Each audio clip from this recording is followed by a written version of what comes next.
Fabulous. Fantastic. This is Jonathan Tesler with Phil Liggett.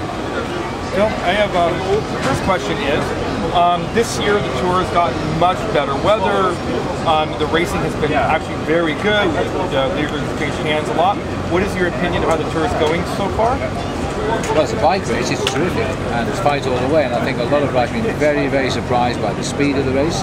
And when you look at the two big pre-race favourites like Andy Schleck and Fabian Cancellara, who are running about 15 minutes behind as we speak, that's a big surprise. It's a tougher race than I think a lot of the visitors expected, but that's why they changed it to May. I mean, in February, this time last year, I was lying stretched out with just about on the verge of pneumonia. I did my commentary and I went back to bed straight away. I was really ill for the whole tour, and it was wet and it was cold.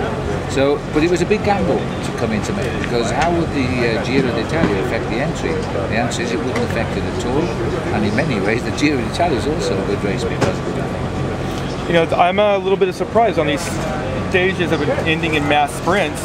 We've seen, I don't want to say a changing of the guard, but a change of expectation. Everyone thought if it's a sprint, Cavendish will win. In the story, that hasn't happened, and so Sagan has done a phenomenal job. Talk a little bit about what you think the change is, and is it Sagan just is that good now, or is Cavendish, or his conditions not there? I think racing around the world this year is changing.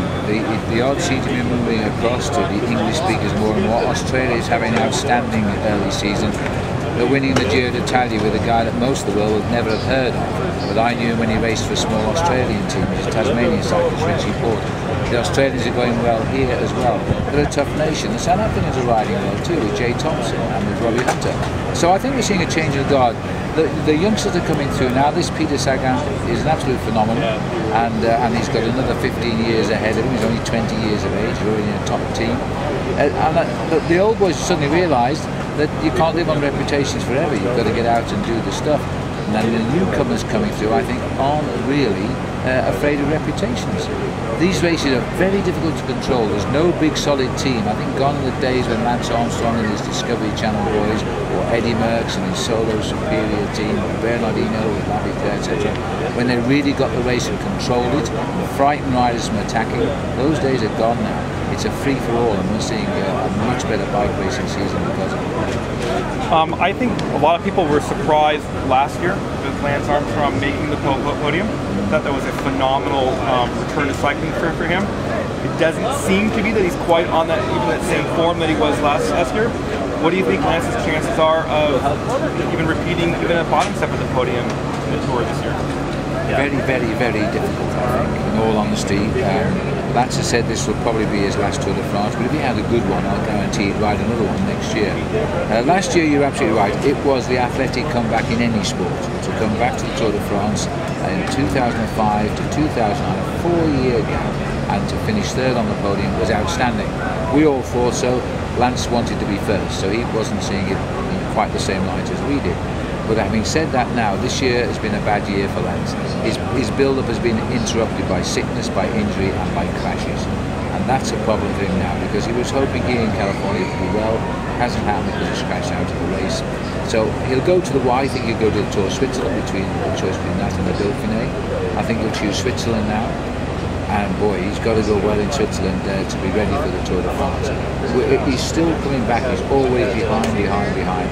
And every time he looks as though he's starting to go, he gets another blow. He's used to blows, and he's got a very strong mental outlook on life as well as on sport. So, but he's going to need to be at his strongest now to recover from this build-up for the Tour. And I have to say, on the face of what we know, it'll be very difficult for Lance to break into the top 6 in the Tour. Today we had some breaking news coming from Floyd Landis. Certainly a bad day for cycling. Maybe good for the media, but certainly bad for cycling. Do you have any opinions about why you think Floyd Landis did what he did and why he did it? Well, on the face of it, it's a case of sour grapes. I mean, it's easy to say bad things about people. I could say bad things about you, and then if I was Lance Armstrong, they believe it. But I haven't got a shred of evidence to support what I say. And that's the thing about Floyd Landis. Now, it's true, I've asked the organisation. He was sending them emails. There were sort of veiled threats in those emails. If you don't put our team in the race, I'm going to say things. done the same to Lance. He sent him emails, done the same to Brunel. I don't know about Zabriskie. The UCI has been implicated, saying adversely accepting money and getting paid off. These are ridiculous accusations, totally unreal. I know Pat McQuaid, the president of the UCI. He's vehemently against doping in the sport. He would never do that sort of thing. And if he ever found out it was within the UCI, I would suspect he'd probably resign his position. But it does make things so bad for our sport of cycling. It is really quite difficult.